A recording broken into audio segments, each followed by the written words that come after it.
This is a production of Cornell University. Hello everyone, my name is Kensy Rodriguez and I'm a Ph.D. student at Cornell, and today I'm with Steve Reiners. I'm a professor here of horticulture and my specialty is vegetable crops. and welcome to this new series where we will show you how to do vegetable gardening. So Steve, where do we start? Let's start at the beginning. It's a cold day today, but I wanted to start off with talking about these raised beds that we have. These raised beds we put in about 4 years ago, and I guess the question would be why would I want a raised bed as compared to just growing out, putting it in my garden? And it's fine, you don't have to have that, but there's some advantages for this. If you think about it, we just had 2 inches of rain this week, and yet this ground, I could plant in that today. It's nice and beautiful, it's nice and light and fluffy, so that's what we like to see. So it drains really good, okay?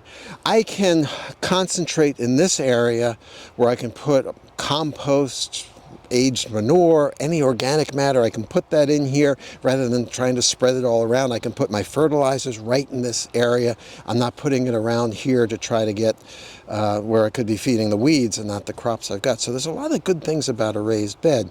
In some parts, if you have concerns about heavy metals, for example, you certainly don't want to grow in your soils. You want to have a raised bed for that. So as I said, these are about 4 years old. You've got a choice. Usually they can be made out of other things, but usually wood is what's typically done. And you've got your choices when it comes to wood. There's untreated pine, which is probably the cheapest, but that will break down because the microbes in the soil will start to break that down, and that's not a problem. Every maybe 3 years you'd have to replace it. In fact, if you have to replace it even more often, that's probably a good sign because it means your soil is very microbially active and it's actually breaking down the cellulose in here. Yeah. There's treated wood that you can buy. It's treated, it has a high copper level. It's probably okay, but we tend to say if you're going to be growing any edibles in the raised bed, probably stay away from that because it's possible the copper could get into the soil and could get onto the roots and maybe a little bit into the plants. That would be fine if you were just if you had a bed solely for ornamentals.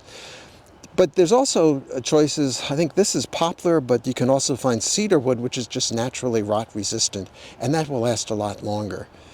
So like I said, this wood here is 4 years old and it's not rotting at all, so it's still in pretty good shape. So I was very happy with that.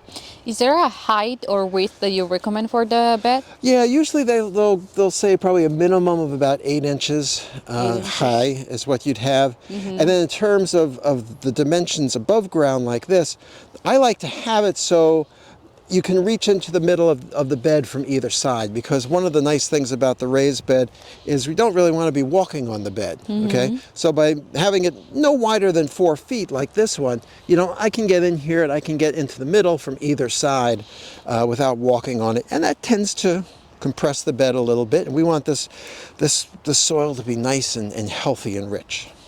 And then if I want to use it more than 1 year, I just have to remove the soil and... No, that's the beauty of it. You can, basically all I do is you'll start to see the soil go down, and we have some other beds where you can see the soil's gone down a lot. I will just keep throwing on some additional compost. I threw some compost down here earlier this year. But you could also use things like if you have maybe containers from last year, if you have any window boxes, probably better to get new soil in those. Take the old soil and put it right in here just to sort of build it up. So yeah, it's not the soil, you never take it out, you just keep adding to it over time. Awesome. Well, anything else that we should know about beds and how to prepare them? Yeah, so one of the things we did here was in this entire area, we put down a weed cloth, a plastic weed cloth, because there were a lot of perennial weeds that were in here along with the grass that we had. Do you want to show us over here? Yeah. So again, we've got this probably about a 4 or 5 inch mulch maybe that we've got over here. And at the bottom is that weed cloth, which is, again, it allows water to go through. It's not, but it prevents any of the perennial weeds from coming up. So we put that around this entire garden, and then what we did was we put the raised beds, we made those, we put them out here, and then I cut out where that weed cloth was under here, because I didn't want that under there forever. And then we just put in some thin cardboard underneath and then put all of our compost and soil on top of that. So the cardboard really helped to control those perennial weeds that first year, but then the cardboard rots. So now my roots of these plants can go down into the native soil as well.